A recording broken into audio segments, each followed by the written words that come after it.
오늘 본문의 말씀 속에 등장하는 베드로와 요한, 그들이 성령 받고 변화되고 난 다음 놀랍게도 하나님이 약속한 성령의 능력이 그들의 걸음과 삶과 입의 말에 역사하신 것을 볼 수 있습니다.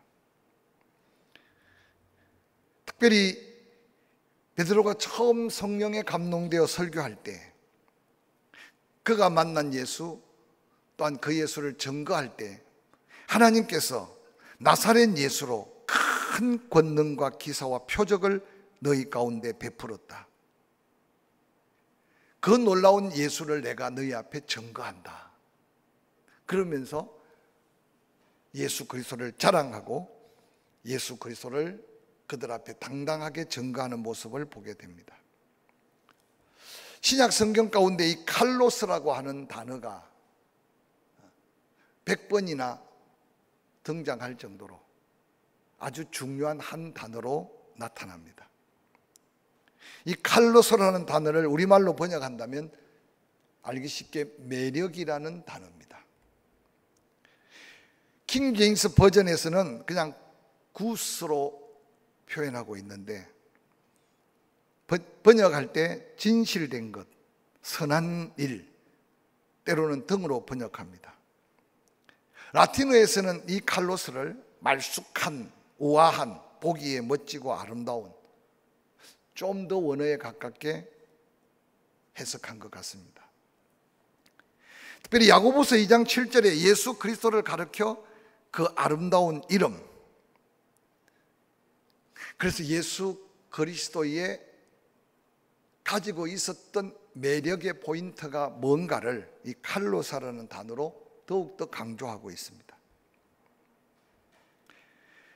그 아름다운 이름 때문에 구원을 받고, 그 아름다운 이름이 한 인생을 바꾸고, 그 아름다운 이름의 능력이 세계사를 움직여서 기원전 기원후, 그래서 한 인생의 중심이고 한 역사의 중심이며, 오시고 가시고 다시 오실 그 놀라운 역사의 중심이 바로 예수 그리스도라고 하는 사실을 성경은 직간접적으로 우리에게 도전합니다.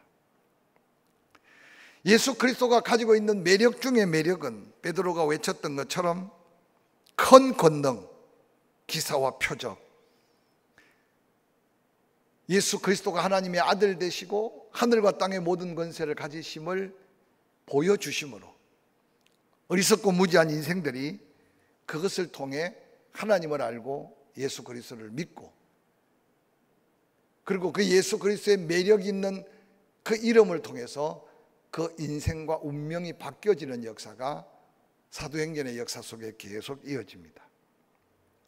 누가복음 4장 4절은 이렇게 선포하고 있습니다. 예수께서 성령의 능력으로 갈릴리에 들어가시니 그 소문이 사방에 퍼졌다.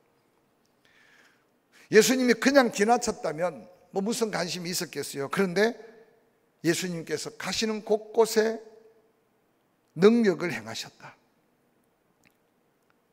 그래서 예수 그리스도께서 가진 매력 중에는 큰 권능이 항상 예수 그리스도와 함께 하셨다는 사실입니다.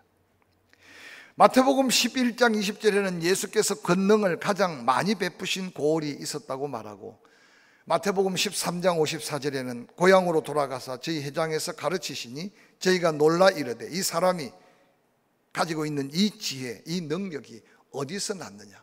그들은 선입관을 가지고 있는 예수는 요셉의 아들, 목수의 아들 예수로만 봤는데, 하나님의 아들 능력의 예수 그리스도의 매력을 그들이 느끼지 못했다는 거죠. 뿐만 아니라 마태복음 13장 58절에서는 저희가 믿지 않음을 인하여 거기서는 많은 능력을 행치 아니했다. 그냥 예수께서 밟고 가면 능력이고, 그냥 예수께서 바라보면 능력이고, 그냥 예수께서 손만 얹으면 능력이 아니라, 예수님은 능력을 행할 자리, 능력을 통해서 구원할 자와 또한 능력을 행치 아니하는 장소가 있었다는 사실을 우리에게 소개하고 있습니다. 여러분은 지금 예수 그리스도의 그 매력 중에 권능, 그 능력을 얼마나 확신하고 믿고 의지하고 살아가는지, 한번 스스로 자문자답해 보시기 바랍니다. 예수 그리스도의 매력 중에 권능, 능력은 두나미스라는 단어를 쓰고 있어요. 두나미스. 능력, 힘, 권력, 세력, 권세를 뜻하는데 그 능력은 아무도 방해할 수 없는 불가항력적인 능력. 그래서 이 두나미스라는 헬라어에서 영어 다이나마이트가 파생된 단어로, 그래서 폭발력을 가진 엄청난 힘을 소개할 때 다이나마이트라는 말을 우리가 이해하게 될 겁니다. 예수 그리스도께는 이 권능이 있었다라고 베드로가 선포하는 그 선포한 말씀 속에 베드로는 그 권능에 사로잡혔고 그가 또한 예수 그리스도의 이름으로 그 권능을 행함으로 예수 그리스도의 놀라운 능력을 증거하고 있습니다. 예수 그리스도께서 선포하는 말씀, 예수 그리스도께서 교훈하시는 말씀, 또한 예수 그리스도께서 불쌍히 여겨서 그 육체를 어루만져 주심으로 고쳐주시는, 그래서 인간의 힘으로 해결할 수 없는 엄청난 문제들을 당신의 능력으로 해결해 주시면서 제자들의 삶에 믿고 구원받은 영혼들을 구원함과 동시에 변화시키는 놀라운 역사를 일으켰습니다. 이전에 우리가 좀 더 지혜롭지 못할 때 교회마다 각가지 은사와 예수 그리스도의 이름의 능력이 수없이 나타났습니다. 병원 갈 수 없으니까 기도해서 고쳐야 되고, 땅에 더 이상 먹을 게 없으니까 하나님의 은혜를 구해야 되고, 그래서 이전에 우리의 처음 믿은 우리의 선조들은 기도로 살았고 그 기도의 능력으로 예수 그리스도의 능력을 덧입어서 살았습니다. 오늘 베드로와 요한이 권능 있는 예수의 이름으로 자기들이 변화받고 그 예수 이름으로 권능을 행했던 그 모습이 우리에게 주는 영적인 더한 은혜가 무엇인지를 생각할 수 있는 이 시간이 되기를 주의 이름으로 간절히 축원합니다. 요한복음 2장 11절은 이렇게 기록합니다. 예수께서 이 첫 표적을 갈릴리 가나에서 행하여 그 영광을 나타내심에 제자들이 그를 믿으니라 라고 말합니다. 매력적인 예수 그 이름 속에 표적을 행하시는 능력이 있었습니다. 요한복음 3장 2절에 밤에 니고데모가 예수님을 찾아왔을 때 랍비여, 우리가 당신은 하나님으로부터 오신 선생님인 줄 아나이다. 하나님이 함께 하시지 아니하시면 당신이 행하는 이런 표적은 아무도 행할 수 없다고 스스로 고백합니다. 당신이 행하는 이 표적, 다른 사람은 할 수 없는 표적. 요한복음 6장 2절에는 큰 무리가 따르는데 그 따르는 무리들이 따랐던 이유는 병든 자를 고치심의 표적. 요한복음 7장 31절에 무리 중에 많은 사람이 예수를 믿고 예수 그리스도께로 오게 된 것은 그 행하신 표적이 이 사람이 행한 것보다 더 많았다. 그래서 예수님 당신은 끊임없이 그 음에 무도하고 유대교에 찌들어 있는 그 영혼들을 구원하기 위해 그들이 눈으로 직접 볼 수 있는 증거를 능력으로 보여주셨다는 사실입니다. 요한복음 12장 37절에는 이렇게 많은 표적을 그들 앞에서 행하셨다. 그런데 그들이 믿지 않는 자들도 있었다. 이 표적이라는 단어는 헬라어로 세메이온인데 신호, 사인, 징조, 표시 등으로 번역할 수 있습니다. 어떤 의미와 내용을 새겨주고 깨닫게 하며 간직하게 하는 의미. 그래서 사실은 고쳐주신 목적은 예수 그리스도를 믿게 하고 그 표적을 보여준 목적은 예수 그리스도가 하나님의 아들이심을 깨우쳐 주기 위함이었다는 거죠. 그래서 이 세메이온에서 나온 단어가 영어로 사인. 복음서에는 이 표적으로 가득 차 있었던 이유는 예수 그리스도를 통해 믿고 구원하게 하기 위한 하나님의 특별한 은혜의 증거였다는 사실을 기억하시기 바랍니다. 뿐만 아니라 요한복음 4장 48절에는 예수께서 이르시되 너희는 표적과 기사를 보지 못하면 도무지 믿지 아니한다. 즉 이적이라는 단어입니다. 예수 그리스도의 매력 중에는 기적, 이적, 능력을 행하신 예수 그리스도, 표적을 보여주신 예수 그리스도, 사람의 힘으로 감당할 수 없는 기적을 행하시면서 하나님 되심을 증거하셨던 예수 그리스도, 이 모든 것은 예수 그리스도를 믿어 구원받게 하실 하나님의 놀라운 역사였다는 사실을 기억하시기를 바랍니다. 복음 시대에는 성령의 역사로 말미암아 기사와 징조들이 하늘로부터 임할 것이라고 약속했습니다. 사도행전 2장 19절, 내가 위로 하늘에서 기사를 아래로 땅에서 징조를 베풀리니 피와 불과 연기라. 본문에 사용된 이적, 즉 기적과 기사 단어는 테라스라는 단어인데 경이로운, 경탄스러운, 놀랄만한, 깜짝 놀랄만한, 충격을 받을 만한 그런 일들을 성령께서 오셔서 역사하실 거라는 겁니다. 그 성령이 역사하는 곳에는 큰 감동, 큰 깨달음, 그래서 그 성령의 역사 앞에 모두가 다 하나님은 살아계시고 예수 그리스도가 나의 주님이시라고 고백할 수밖에 없는 역사를 위해 성령이 임하셨다. 그래서 예수님도 성령이 너희에게 임하시면 성령 임한 그에게 권능을 주시는데 예루살렘 유다 땅 끝까지 복음 전하는 사명을 감당할 능력을 주신다는 겁니다. 예수 그리스도께서는 하나님의 아들로서 죄인을 구원하는 일, 그 구속사를 위하여 초자연적인 구원의 역사를 이루기 위해 권능, 표적, 이적과 기적을 행하는데 그게 그리스도의 이름 오직 예수 그리스도만이 역사하신 칼로스 매력이라는 겁니다. 초기에 부름받은 예수 그리스도의 제자들은 수없이 보고 듣고 배웠던 이 놀라운 은혜가 세상에 속해 있을 때는 도저히 관심조차 가지 못하고 깨닫지도 못했습니다. 그런데 부활하신 예수를 만난 후에 제자들은 뒤늦게 그 능력에 대한 비밀을 깨달았고 그들이 그 능력을 덧입고 나니 엄청난 자신의 변화뿐만 아니라 변화받은 제자들로 인해서 나타나는 능력은 온 예루살렘을 다 뒤집었고 수많은 영혼들 앞에 복음이 전해지는 곳의 구원을 예수 이름으로 병든 자를 위해 선포하면 치유가 되는 엄청난 기적이 나타난 것을 성경은 우리에게 도전합니다. 오늘 함께 본 사도행전 3장 말씀은 너무나 잘 아는 말씀입니다. 성전 미문의 안전뱅이가 뻘떡 일어났다. 근데 오늘 저는 각도가 그런 기적을 일으키게 된 배우가 된 베드로와 요한의 변화, 아마 유대 사람들이 예루살렘으로 향하여 기도하러 가는 성전을 오르는 베드로와 요한을 바라보면서 그 누구도 이전의 베드로와 요한을 생각하지 않았을 겁니다. 왜냐?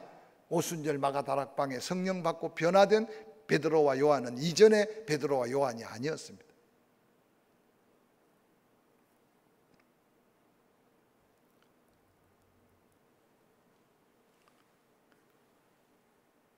오늘 저는 이 변화받은 베드로와 요한에게 주어진 하나님의 놀라운 능력 행함이 우리의 삶에도 크고 작은 예수 그리스도를 통해서 기도의 능력, 찬양의 능력, 말씀을 믿는 믿음의 능력을 회복해 가면서 먼저 우리 자신이 변화되고 우리 자신이 변화되는 변화 속에 나타나는 증거가 주변의 사람들을 깜짝깜짝 놀라게 할 예수 그리스도의 그 매력적 하나님의 역사가 함께 경험되어져 가면서 이 세상을 이기고 세상 속에 하나님의 영광을 드러내기 위해서는 우리 또한 변화된 제자들이 그들을 통해 나타난 능력 행함이 우리에게도 있어야 되고 새롭게 깨닫고 은혜를 구하고 은사를 구하고 능력을 구하면서 이 한 주간 믿음으로 세상을 이길 수 있기를 주의 이름으로 간절히 축원합니다. 변화받은 제자들, 그들 앞에 주어진 환경을 하나님의 뜻이 이루어지는 역사로 바꾸어가는 것을 볼 수 있습니다. 이전에 그들은 예수님을 따르면서도 그들이 가고 싶지 않아도 억지로 갔고, 때로는 따라가면서도 불평하기를, 조금 전에도 유대인들한테 돌에 맞아 죽을 뻔했는데 죽든지 살든지 따라가 보자, 그렇게 원망하고 불평했던 제자들인데, 부활하신 예수 만나고 성령 받고 난 제자들, 변화된 그들은 이제 예수님은 그들 곁에 계시지 않았지만 그 능력이 덧입혀지니 그들이 가는 곳곳이 곧 능력 행할 수밖에 없는 은혜의 역사였고 성령의 역사가 나타나는 현장이었다는 사실을 소개하고 있습니다. 오늘 본문에는 베드로와 요한이 시간을 정해놓고 성전에 기도하러 가는 시간입니다. 성경을 아무리 앞뒤로 살펴봐도 베드로와 요한이 성전 미문에 수없이 구걸했던 그 거지 고치러 간 게 아니에요. 소경 눈뜨게 하러 간 게 아니었습니다. 기도하지 않았던 그들이 기도했고, 아니 같이 기도할 수 없었던 베드로와 요한이 같이 기도하러 시간을 정해놓고 간다는 것은 이미 엄청난 변화입니다.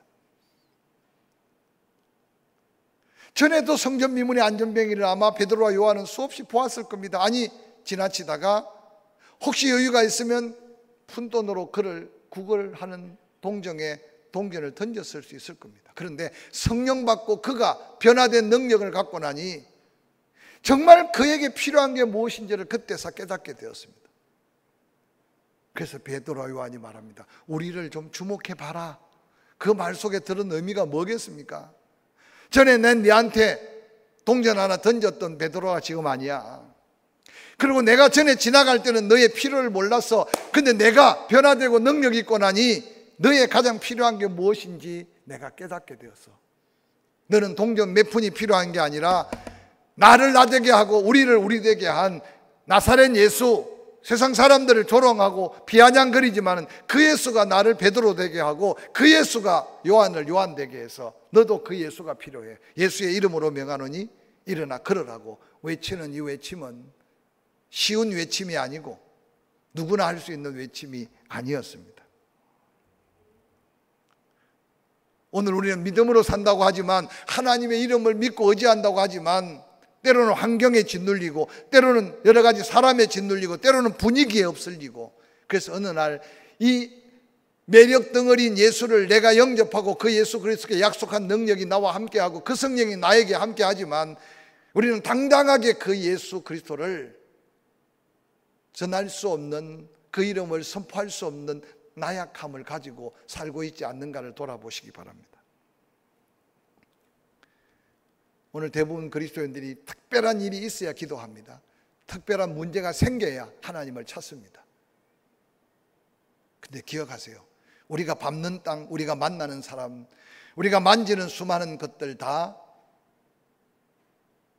하나님이 역사할 일들이 되는 환경을 바꿔갈 수 있는 능력이 바로 우리 안에 있다는 사실을 믿으시기를 주의 이름으로 간절히 축원합니다.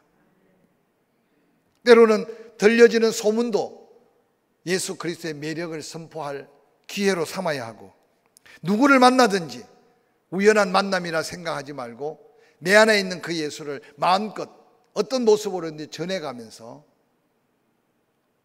오늘 살리고 고치고 구원하는 하나님의 역사를 함께 경험하기를 주의 이름으로 축원합니다. 변화받은 베드로와 요한,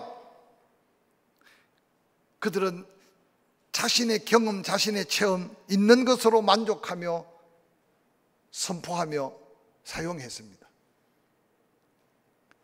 오늘 우리는 전도해야 된다 그러면 뭔가 다른 걸 찾아요.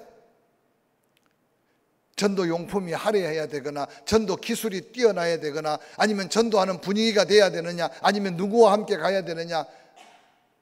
우리는 하나님의 일을 하려고 할 때 변명거리가 자꾸 더 많아지고 순종할 수 없는 이유들이 자꾸만 많아져요.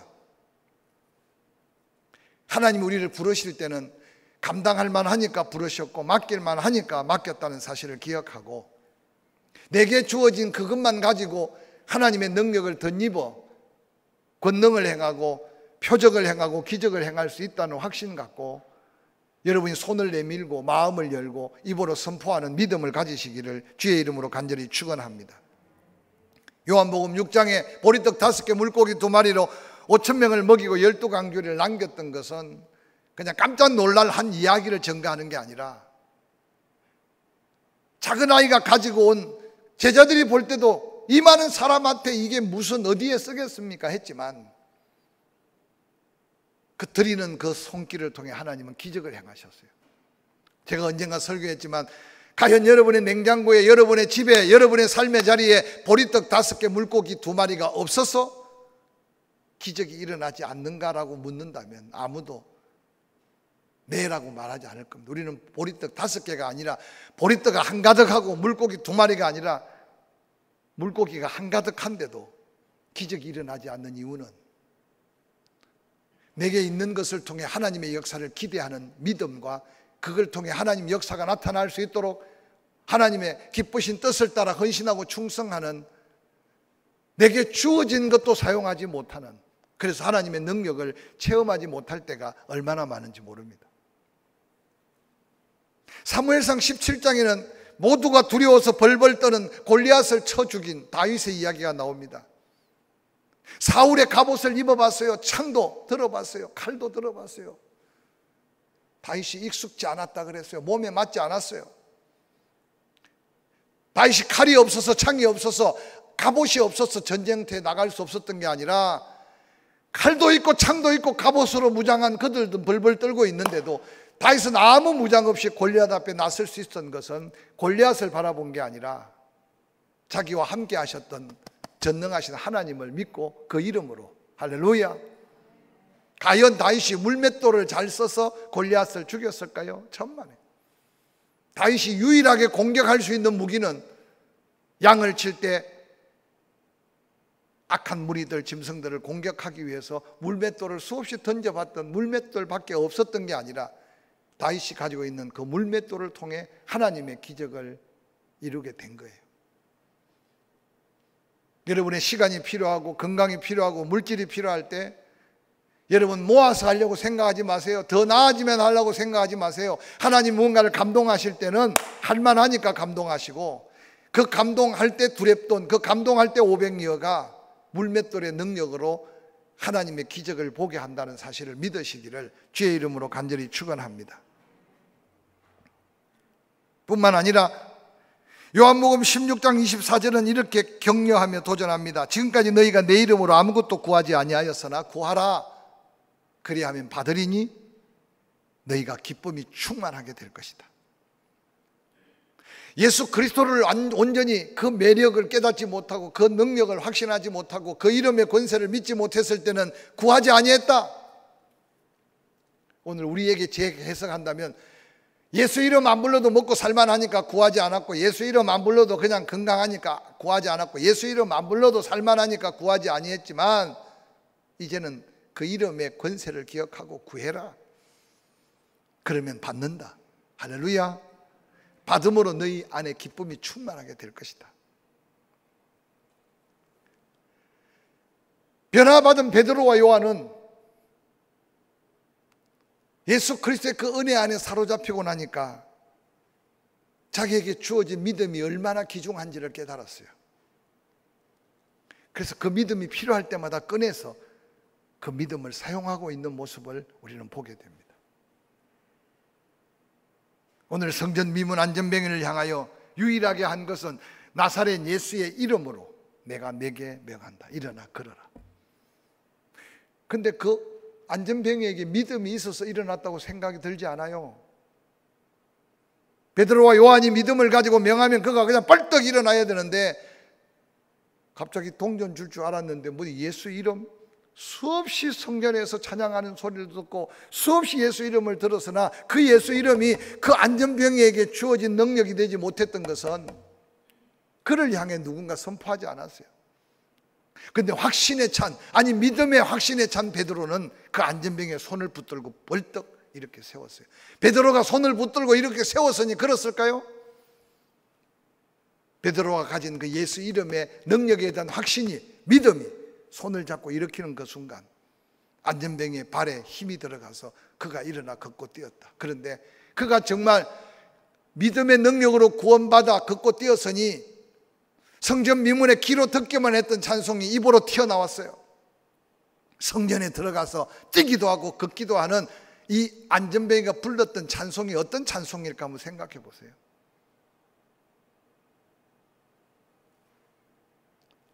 저는 사실 기도보다 찬양을 더 중요하다고 생각해요.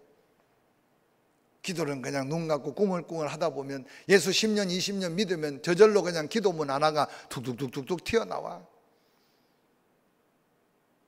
그것이 혹시 중언부언의 기도가 될 수도 있어. 근데 찬양은 그렇게 안 돼요. 기도의 능력을 입은 사람이 찬양의 능력도 덧입느냐 천만에 달라요. 오늘 이 밤에 안전뱅이가 일어나 걷고 난 다음 성전 안에 들어가서 그 성전 미문에 앉았으니 성전 안에서 부르는 수없는 찬송을 귀로는 들었어. 그러나 입으로 부를 수는 없었어. 제가 이렇게 신앙생활 해보면요, 귀로 듣는데 끝나는 사람이 많아요. 그래서 믿음도 마음으로 믿어졌느냐, 네 입으로 시인해라.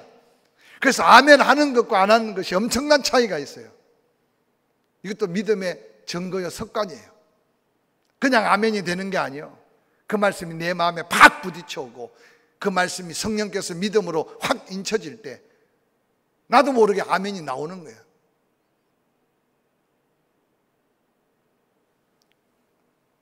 제가 운동하는 친구에게 아멘을 가르쳤어요. 주여를 가르쳤어요.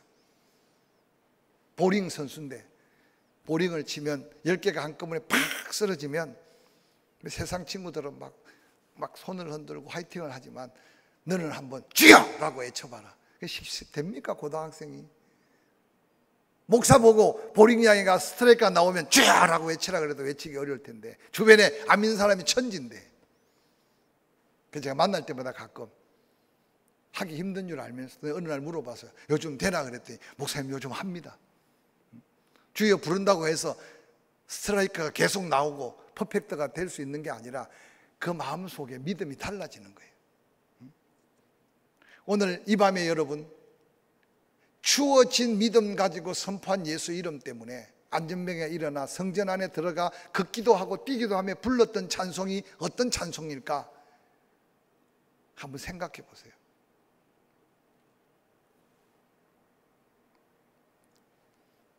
벙어리가 찬양하는 거 보셨어요? 눈물 흘려가면서 수화로 찬양하는 거 혹시 보셨나요? 얼마나 소리 내고 싶겠어요. 소리 낼 수 없으니까 몸으로 소리를 내요. 그리고 눈물 흘려가면서 수화로 찬양하는 걸 보았어요. 근데 우리는 수없이 들었어요. 근데 입으로 소리가 나지 않아요. 음치 때문에 천만에요. 제가 음악을 전공한 사람은 아니지만 조금. 근데 따라합시다. 안 들리면 못 부른다. 부르는 것부터 시작하는 게 아니라 듣는 것부터 시작해야 돼. 듣는 거는 또한 관심이 없으면 안 들려요. 아무리 소음이 일어나도 집중해서 관심 갖지 않으면 안 들려. 간혹 은사가 있어요. 듣는데 특별한 은사. 근데 우리가 그 은사까지 안 가더라도 관심 갖고 들으면 어느 날 소리 내게 돼 있어요. 예수 그리스도의 이름을 사용하는 그곳에 안전뱅이가 일어나 그 안전뱅이에게 나타난 표적과 증거는 일어나는 것만이 아니었어요. 귀로 듣고 알고만 있었던 예수 하나님을 성전에 들어가서 뛰고 걸으며 외쳤던 찬양이 바로 온 예루살렘이, 아마 그가 나와가지고 집으로 그냥 핑 가버렸으면 아무런 역사가 나타나지 않을 수도 있었어요. 근데 성전 안에 의미 없이 외치고 의미 없이 소리 지르는 수많은 사람들에게 안전뱅이가 돌아다니면서 하나님의 영광의 이름을 부르고 찬양하는 그 찬양으로 온 예루살렘 성전이 발칵 뒤집어졌어요. 내게 주어진 은혜가 고백되어지고 증거되어지고 사용될 때 나타난 기적은 더 놀라운 하나님의 역사를 이룬다는 사실을 믿으시기를 주의 이름으로 간절히 축원합니다. 그래서 기도하라고 말하고 그래서 간구하라고 말하시는 말씀은 내 힘으로 안 되는 것 만날 때 기도해라. 내 능력으로 안 되는 것 만날 때 부르짖어라. 아브라함의 고백 가운데 이런 고백이 있습니다. 아무 갈데가 없이 막연할 때 나는 여러 번 무릎을 꿇게 됩니다. 우리는 아무 갈데 없어 막연할 때 그냥 집 나옵니다. 우리는 아무 갈데 없어 막연할 때 그냥 찻집에 앉아서 시간을 보냅니다. 아무 갈데 없어 막연할 때 그냥 친구한테 전화해서 그냥 놉니다. 그런데 아브라함 링컨은 때때로 시간이 여유 있을 때 그때마다 무릎 꿇고 기도한다고 고백합니다. 나의 지혜와 주위의 모든 것을 감당하기 어려울 때 나는 그때 주님 의지하고 기도합니다. 아브라함 링컨이 기도의 사람이라는 사실은 널리 알려진 사실입니다. 오늘 베드로와 요한이 그가 예수 그리스도의 이름으로 변화된 그의 변화는 입의 말도 외치는 예수의 이름의 선포도 손을 잡아 붙드는 손끝에도 끊임없는 능력의 역사가 나타나는 변화받은 제자의 그 능력이 우리의 삶 속에 우리가 다시 한번 경험하고 수많은 이웃에게 나누고 전해야 될 축복의 도구로 사용될 수 있기를 주의 이름으로 간절히 축원합니다.